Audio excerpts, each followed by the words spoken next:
When Simon adopted Nellie, she had already been neutered. So you can imagine his surprise when she suddenly began to show up at his doorstep with stray kittens in her mouth.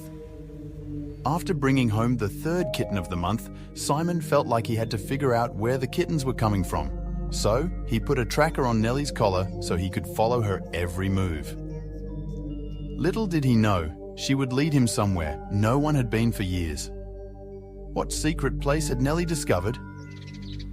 "Where the heck am I?" Simon thought as he crawled through a hole in a fence. He had followed Nellie for a little while now, and it had led him to a location far away from his house. Nellie had walked to this place very confidently, making Simon believe she had done it many times before.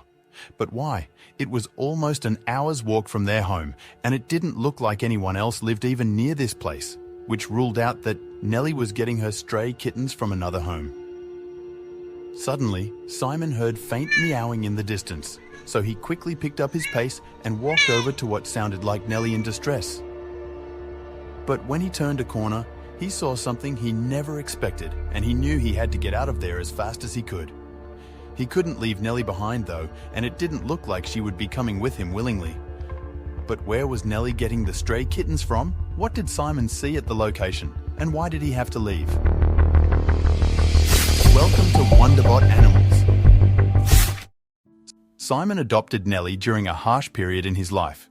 He had just broken up with his partner of 7 years, and the house they had lived in together suddenly felt very empty. He wasn't a dog person, as he wanted something that didn't require taking for a walk in the late and early hours of the day. So he adopted a cat. Kittens were too much of a hassle, and an elderly cat wouldn't live long enough, so Simon adopted a cat that was just between those ages. Nellie came from a home that was moving away, and sadly, they couldn't take her. She was the perfect fit, being kind, quiet, and most important of all, neutered. Simon didn't want to be a dad just yet. She was unsure in the beginning, as every cat would be after such a change in its life, but after a little while, she began to warm up. Simon showed her a lot of patience and stayed home most of the time to help her get used to her new environment. After about a year of living with Simon, he thought it was time to let her out of the house during the day. He was a little scared that she wouldn't come back, but he simply had to trust her. He made sure to love her and treat her right so that she would prefer being with him over being in the streets. And it worked. Every night, just as the sun began to set, Nellie would show up in the backyard, ready to be let in for the night and go to sleep in her own little bed. However, Simon had to worry not about the fact that one day she might decide not to come back, but about the fact that she loved her home a little too much. One evening, Nellie came home with something in her mouth that shocked Simon. She had brought home a stray kitten. Simon had no clue what to do. The kitten looked sickly and thin, hanging from her mouth. At first glance, Simon thought it was dead, but it breathed very faintly. He quickly opened his back door and let Nellie inside so he could have a look. He gently took the kitten from Nellie's mouth and placed it on a towel on the dining room table. Simon never wanted kittens, as they required a lot of work and around-the-clock care, something he couldn't give them because he worked at the office all day. There was a local animal shelter in town, so Simon decided to bring the kitten there as soon as it opened. Nellie meowed crazily as she sat at Simon's feet, looking up at the table. Thinking it was just a one-time thing, Simon let it go after he had brought the kitten away. Nellie was a little restless that evening, probably looking for the kitten, but Simon knew that would eventually go away. A few weeks later, Nellie showed up with a second kitten, and Simon repeated the steps, still not thinking much of it. It wasn't until the third time that Simon began to grow suspicious. 3 times was not a coincidence anymore, so he wanted to find out why and where Nellie was getting the kittens from. He couldn't physically follow her around all day, so he bought a special cat tracker and installed it onto Nellie's collar.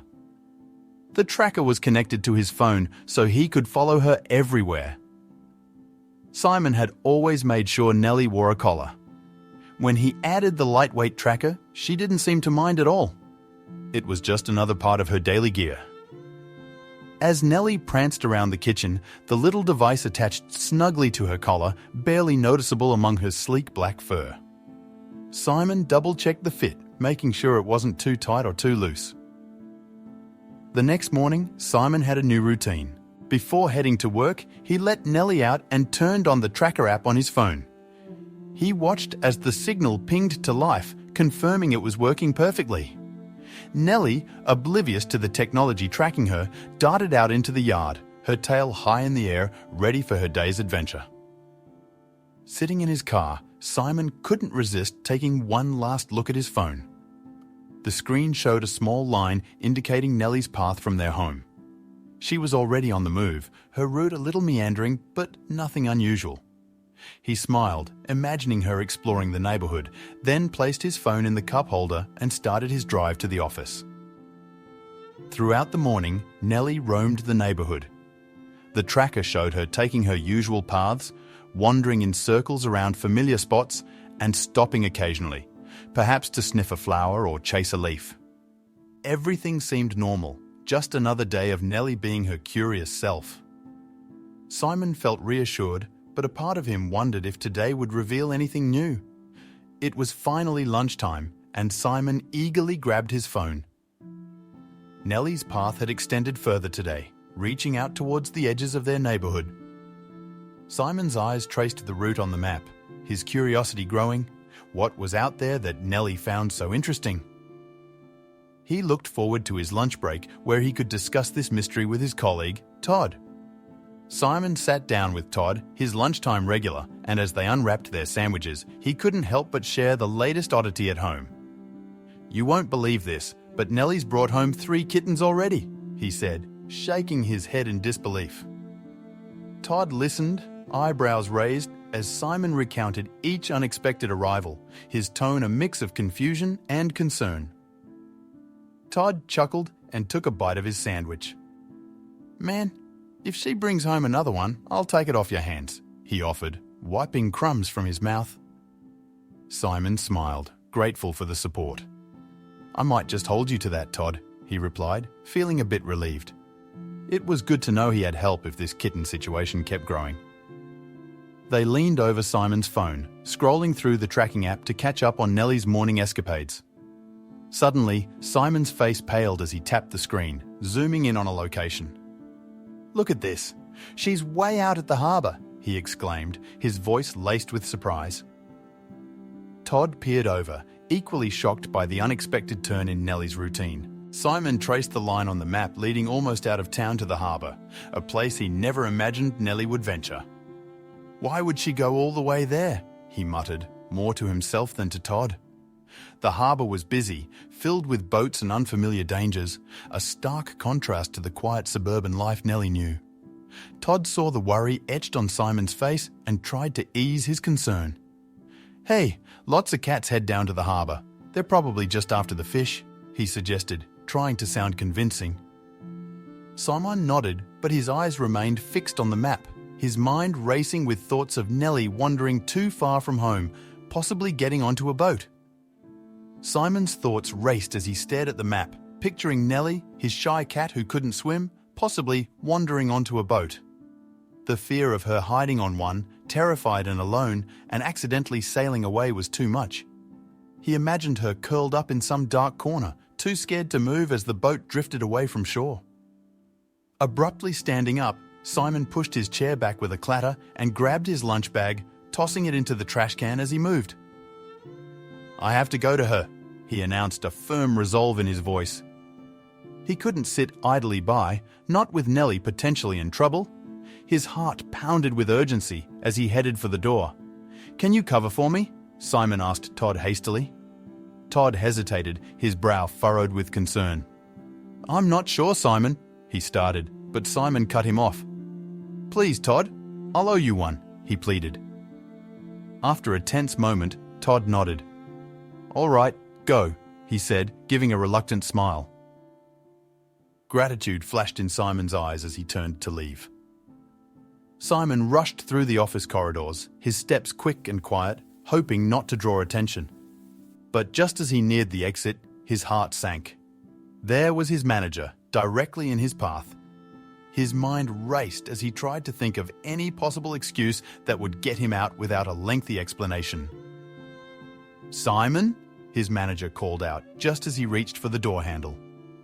Without stopping, Simon looked back, calling over his shoulder, "Family emergency."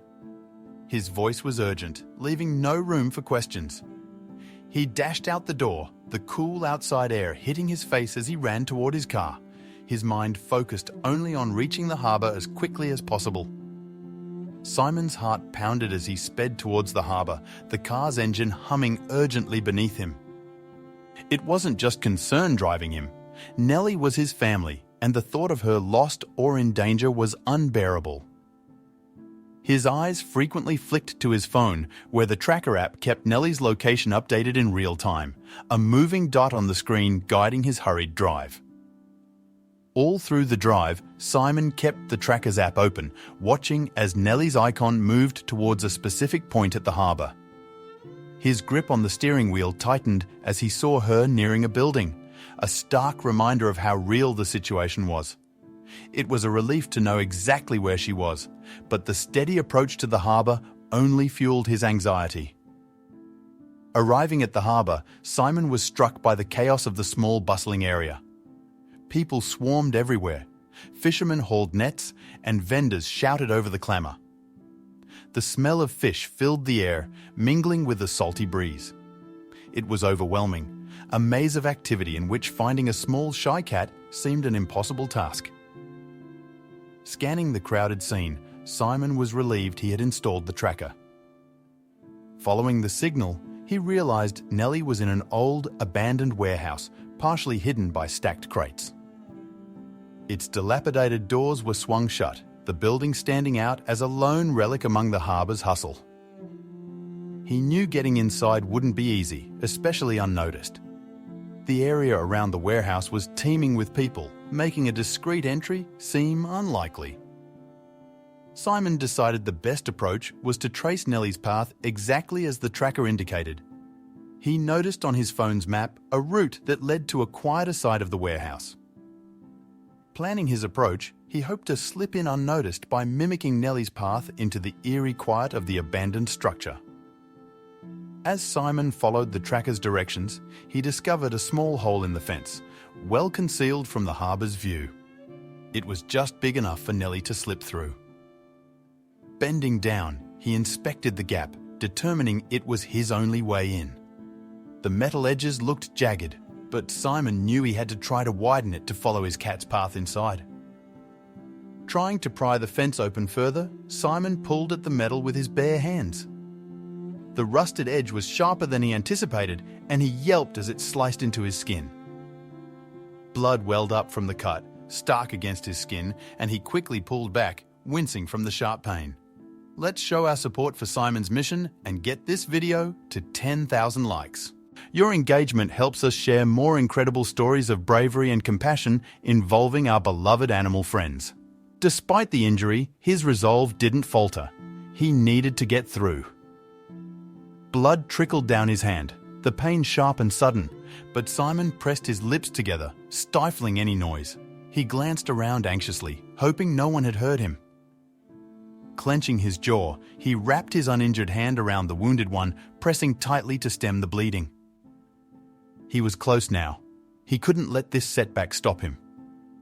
Simon's phone began to buzz in his pocket, vibrating insistently. He guessed it was his manager, likely wondering where he was. Ignoring the call, he focused on the task at hand, still cradling his injured hand. His fingers were smeared with blood, making it difficult to grip anything firmly, but he pressed on, determined to find Nellie. Looking down at his hand, Simon felt a wave of nausea. The sight of his own blood was overwhelming, and he struggled not to gag. He knew he needed to cover the wound somehow. His eyes scanned the area, dismissing the dirty debris around him. Finally, he resolved to use something cleaner, something he had on him. His sock would have to do. Surrounded by trash, Simon quickly realized none of it was clean enough to use on his wound. Instead, he removed one of his socks and slipped it over his hand like a mitten. The white fabric wrapped snugly around his palm, offering a makeshift protection. He flexed his fingers inside the sock, relieved to have at least some barrier between his cut and the dirty environment. With his hand now somewhat protected, Simon returned to the fence. He pulled at the edges of the hole again, this time with more force. As he worked, the sock absorbed the blood from his earlier cut, the red stain spreading slowly across the fabric. Despite this, Simon felt no pain, his adrenaline pushing him forward as he made the opening large enough to fit through. Simon crouched and maneuvered through the widened gap in the fence, his knees sinking into the soft, wet mud on the other side. As he pulled himself through, mud clung to his jeans, turning them a dark, earthy brown. He stood up and dusted himself off, scanning the area for any sign of a way into the seemingly impenetrable warehouse. Standing where the tracker indicated Nellie had gone, Simon found himself facing a solid wall. Puzzled, he circled the nearby area, looking for any sort of entry. A door, a window, anything that a small cat could have used. It seemed impossible. The tracker showed Nellie entering here, but how? The wall offered no clues, no breaks or hidden passages. Frustrated, Simon was about to give up when he noticed a stack of wooden crates piled haphazardly near the wall. Looking up, he saw a small window left slightly ajar, just above the crates. It was a tight fit, but just large enough for Nellie to slip through. Excitement surged through him. He had found her likely path. Now all he needed to do was to climb up and follow her into the unknown. Simon positioned himself at the base of the wooden crates and began to climb, his hands grasping at the rough wood.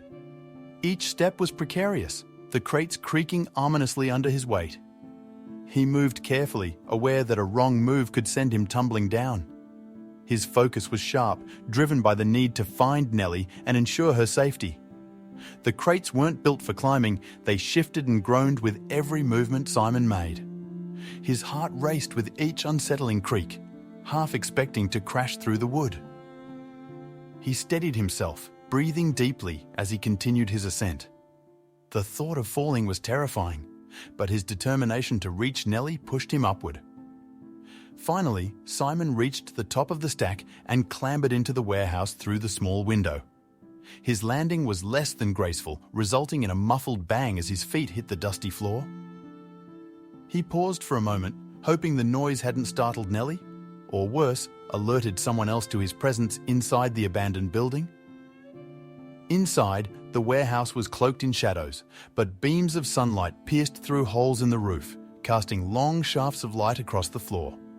Simon used these patches of light to navigate, his eyes adjusting to the dim interior. He moved silently, careful to avoid any obstacles that could cause noise or further injury. As Simon walked deeper into the warehouse, he noticed the odd arrangement of objects scattered around: old furniture, discarded boxes, and other debris. The silence was unnerving, amplifying the slightest sound of his footsteps.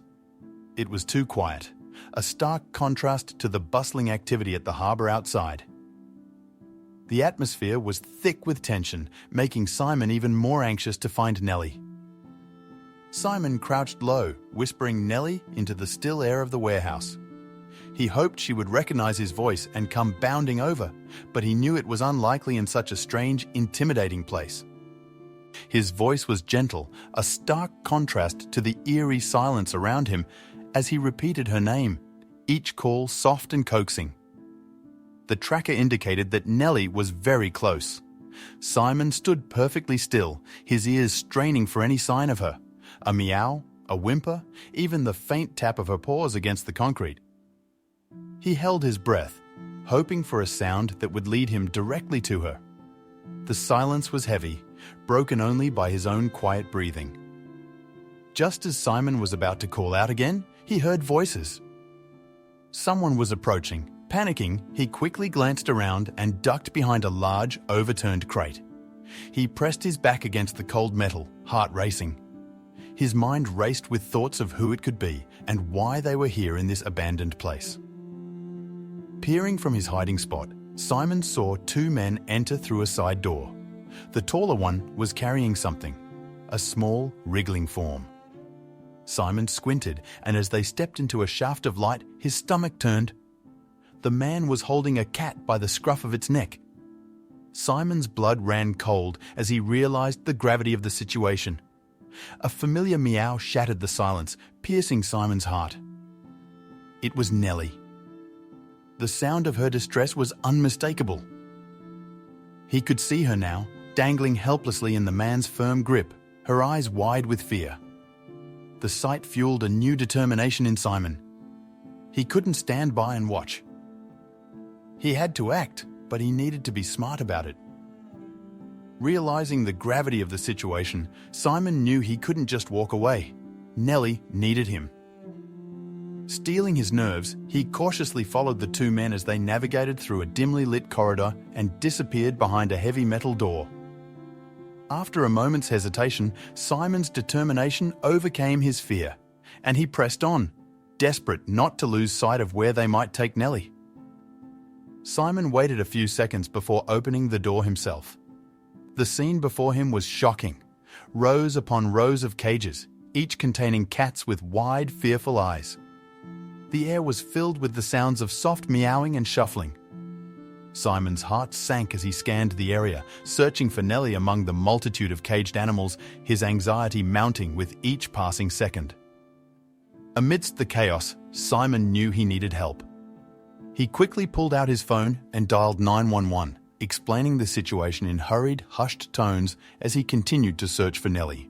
His eyes darted from cage to cage, looking for any sign of her while he spoke to the dispatcher, his voice urgent but trying to remain calm as help was on its way. By some stroke of luck, Simon's eyes met Nellie's in a small, isolated cage. Relief washed over him at the sight of her, but it was short-lived. The cage was securely locked, and he had no way to open it. He checked his surroundings for something to use, but found nothing, leaving him no choice but to wait anxiously for the police to arrive. It wasn't long before the sound of sirens filled the air and the warehouse doors burst open. The police rushed in, and the two men, caught off guard, attempted to flee. They were quickly apprehended. Simon watched, a mix of relief and anticipation surging through him as the officers approached him and the caged cats, ready to handle the situation. Following the police raid, all the cats, including Nellie, were freed from the warehouse. Volunteers and animal rescue workers arrived quickly, gently transferring the cats to carriers for transport. They were taken to various foster homes and animal shelters where they would be cared for and eventually rehomed. Simon watched, relieved that these cats would now have a chance at a better life. When Nellie was finally returned to Simon, his joy was palpable. He scooped her up in his arms, burying his face in her fur, which was a bit dusty, but still as soft as ever. Nellie purred loudly, nestling into his embrace as if she understood she was safe now. Simon whispered words of comfort to her, promising never to let her out of his sight again. Remembering Todd's offer, Simon decided to adopt two of the rescued kittens. After ensuring they were healthy and getting the necessary supplies, he brought the tiny felines home. They were curious and playful, exploring their new environment with wide-eyed wonder. Simon smiled, knowing that Todd would give these kittens a loving home and the attention they deserved. The next day, Simon hesitantly approached his manager to explain the previous day's events. To his surprise, his manager was not only understanding, but supportive of his actions. "You did the right thing, Simon. I'm just glad you and the cat are okay," his manager said, putting an affirming hand on Simon's shoulder. Simon felt a weight lift off his shoulders, grateful for the unexpected support. When Simon gave Todd the kittens, his friend was overjoyed. Todd immediately fell in love with the playful little creatures, vowing to care for them diligently. "I promise, these little ones are going to have the best life," Todd declared, cuddling the kittens close. Simon left Todd's house feeling content, knowing the kittens were in good hands and would never face neglect again.